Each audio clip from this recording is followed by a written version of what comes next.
va voir ensemble qu'on peut recycler en créant ce qu'on appelle un junk journal.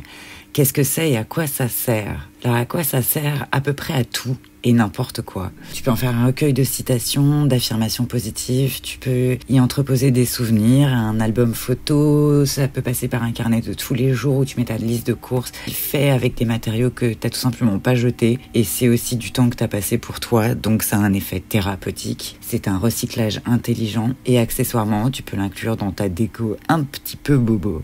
Donc je vais ouvrir un carnet avec vous tout simplement. On va le feuilleter pour voir quelle technique de base on peut acquérir. Et c'est parfait comme technique quand on croit qu'on n'a pas de talent. Puis tout ce que vous risquez, c'est d'être surpris.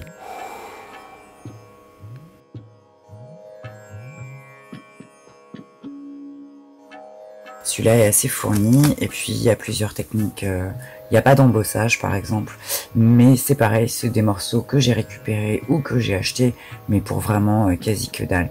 Il y a un peu de tout ça, c'est un plastique récupéré. J'ai dû coller ça avec du double face.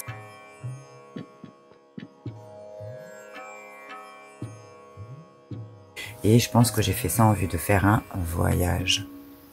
Coller ou des photos. Alors, par exemple ça, c'est ce qu'on appelle du washi tape pour ceux qui ne connaissent pas. Ça ressemble à des petits scotch. Enfin, moi, je les ai mis sur des plaques histoire de pouvoir en emmener beaucoup et que ça prenne pas de place plutôt que comme ça. Et on se retrouve vite avec des boîtes et des boîtes à chaussures de washi tape. Ça peut servir à plein de choses ou à décorer. Donc voilà, t'en as des jolis et puis t'en as qui te sont utiles pour des techniques artistiques. Ça, c'est un bout de carton acheté. Mais le reste, c'est du recyclage de papier, un peu toutes les couleurs. Ça, c'est un post-it. Il y a un bout de sticker. Il y a un peu de tout et n'importe, du washi. Ça, c'est du papier cadeau. Par-dessus, c'est de l'aquarelle irisée, mais ça, c'est de la craie. J'ai simplement repassé par-dessus le papier cadeau. Puis j'ai un peu débordé, j'ai continué le motif, on va dire. Ça fait partie des techniques qui te permettent de faire le lien entre deux matières. Je vous montre un peu histoire que vous vous rendiez compte qu'avec pas grand chose, on peut faire des trucs pas si mal. Tu peux jouer sur les transparences aussi, ça c'est du calque qui est arrivé déjà peint comme ça. J'ai dû acheter ça sur le site de notre ami AliExpress et ça a dû me coûter genre 1,26 € quoi, les 50 feuilles. Et ça c'est pareil, c'est des gros anneaux que tu peux ouvrir, tu peux faire plein de pages et puis en enlever, en rajouter, changer l'ordre. Si d'ailleurs je vous ai pas dit, t'es pas obligé d'acheter de la colle, le gesso colle un peu, il colle moins bien que cette colle, c'est sûr. Du gesso qui te permet d'imperméabiliser aussi, d'apprêter aussi, d'éclaircir certains dessins pour pouvoir écrire par-dessus par exemple. Ça arrive aussi, alors, tu tombes rarement dessus parce qu'on se jette tous dessus, mais cette marque-là, Sennelier, fait aussi du gesso en paquet souple comme ça, ce qui est extrêmement pratique si tu as l'habitude de peindre dehors. Ça peut être cool d'avoir du matos en petite quantité qui craint rien.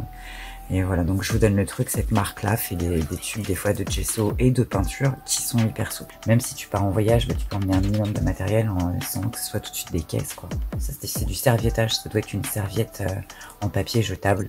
C'est un bout de magazine, ça aussi. Et puis j'ai mis du papier de soie par-dessus pour blanchir un peu et permettre d'écrire. Voilà, tu vois, avec du papier à chaussures en fait. Donc c'est beaucoup de récup tout de même. Au demeurant, j'achète, il est vrai, certaines choses. Là, j'ai dessiné, bon, ok, mais j'ai redessiné par-dessus une couronne de laurier qui était dessinée sur un post-it. Ça, c'est pas bien dessiné et justement, on s'en fout. Toi, tu connectes, des fois, t'es plus trop là, un peu comme quand tu conduis en fait. Hein. Sauf que ça donne une production à la fin. Ça, c'était la photo qui est derrière, là, juste cette partie-là. Des fois, ça part d'une matière, l'idée. C'est une photo, je crois, d'un truc, un lac de sel ou quelque chose comme ça en Asie. Et avec un stylo, j'ai mis du papier de soie par-dessus pour que ça fasse plus blanc. J'ai fondu avec les autres matières qui étaient à côté en redessinant à peu près les mêmes motifs. Il y a des bouts de timbre et ça, c'est du washi tape. C'est celui que vous avez vu tout à l'heure. Et ça donne un espèce d'ensemble un peu dans des tons bleu passés. Voilà, tu suis une couleur, tu suis un motif. L'exactitude n'est pas nécessaire, mais c'est une vibe de couleur plutôt qui passe. Donc il y a un peu de jaune, un peu de violet, mais c'est pas violent. Derrière, c'est un plan qui est découpé. Enfin voilà, c'est pas truc de ouf non plus, mais...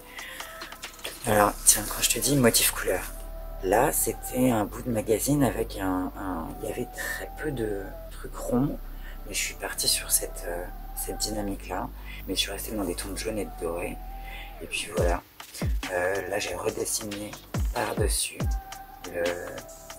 la guérantière qui était sur un bout de papier et qu'on voyait encore en transparence. J'ai dû passer un bout de gesso, je pense, et puis un coup de craie jaune sèche, et puis voilà.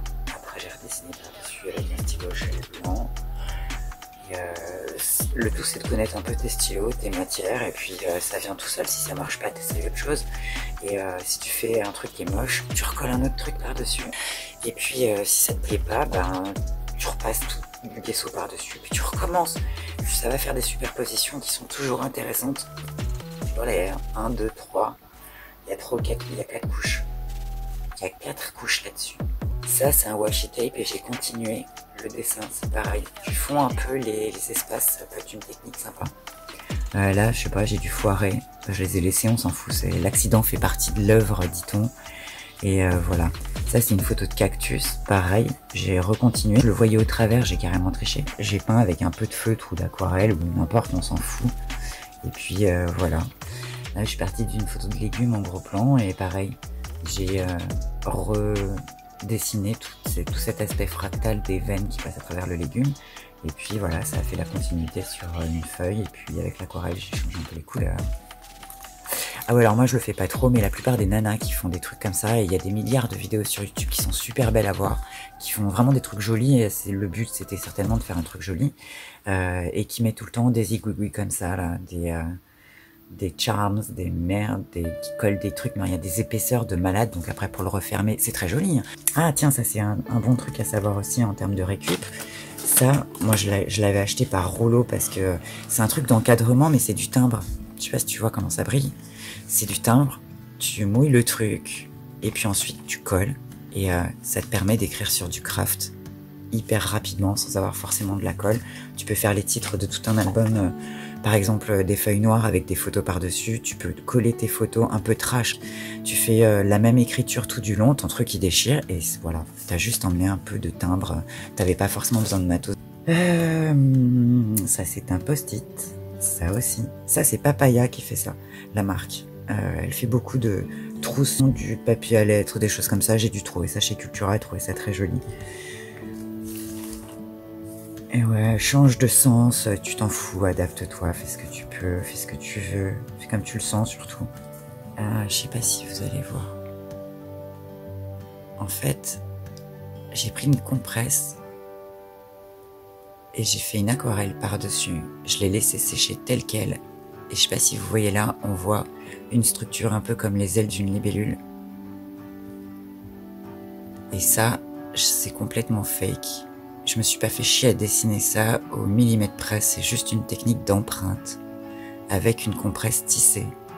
Je pense qu'on voit pas super bien. Vous pouvez faire des empreintes comme ça avec tout et n'importe quoi. Le tout c'est d'y penser quand on voit... En fait, dans chaque objet, je vois un potentiel ou artistique ou un meuble. Je vais essayer de voir si je le transforme, quel potentiel il a. Et ben avec les matières, c'est à peu près la même chose. Vous avez le papier bulle d'emballage aussi qui peut faire un motif répétitif, puis vous dessinez entre ces gouttes qui se seront imprimées ou dans les gouttes qui se seront imprimées, dans les poids. À peu près n'importe quel emballage peut servir avec du papier absorbant. Vous allez avoir ce genre d'empreinte. Le tout c'est de réfléchir à une autre échelle, à une plus petite échelle.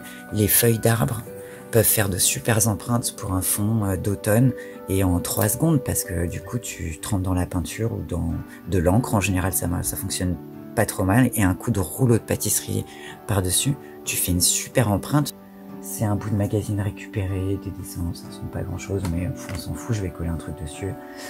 Là c'est des dessins. Ça c'est une dame qui fait du mix média aussi, je sais plus son nom à l'artiste, mais je pense qu'elle doit être connue parce que je le vois assez souvent ce motif. J'aime beaucoup les motifs géométriques, je m'en sers beaucoup, et pareil j'avais ce truc de coller. C'est pour ça que je te dis, sur une même planète on est beaucoup à avoir à peu près les mêmes idées en même temps, donc la propriété intellectuelle. Timbre récupéré. Ça c'est du papier, ça c'est ce qu'on appelle du découpage. C'est un peu comme le papier de soie, c'est extrêmement fin, on peut en coller sur les meubles. J'ai fait un meuble entier comme ça, je vous montrerai. Ça doit être un bout de cahier, les dernières pages des cahiers qu'on ne finit jamais. Truc de couleur, ça aussi c'est du découpage, c'est ce qui me restait d'un autre meuble. Et voilà, bah j'ai recyclé là-dedans. Des étiquettes. Ouais, il y a un peu de tampon là en dessous.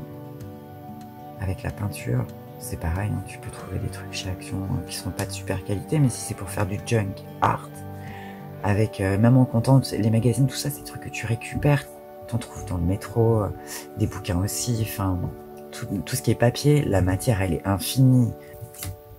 Tu peux ne strictement rien acheter. C'est un peu le but. Après, moi, ouais, j'ai rajouté des trucs parce qu'on se refait pas, quoi.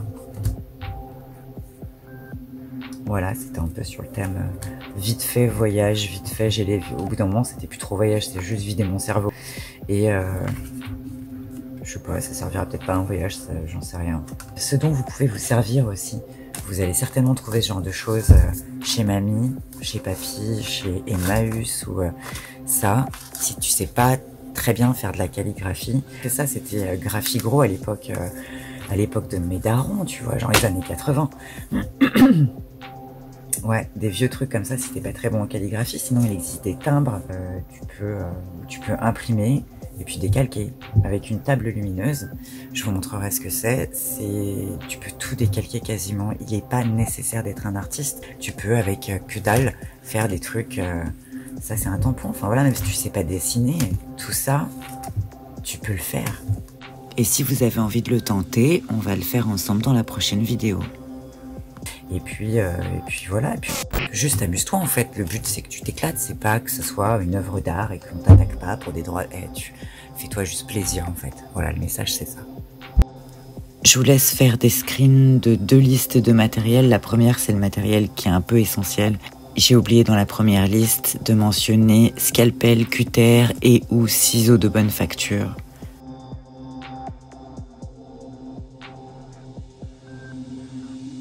La seconde, c'est le matériel qui ne l'est pas, mais qui va essentiellement te faire gagner du temps.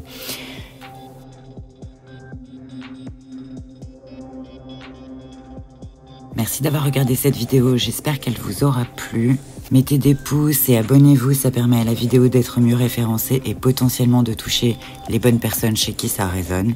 Je vous fais des bisous la tribu, prenez soin de vous.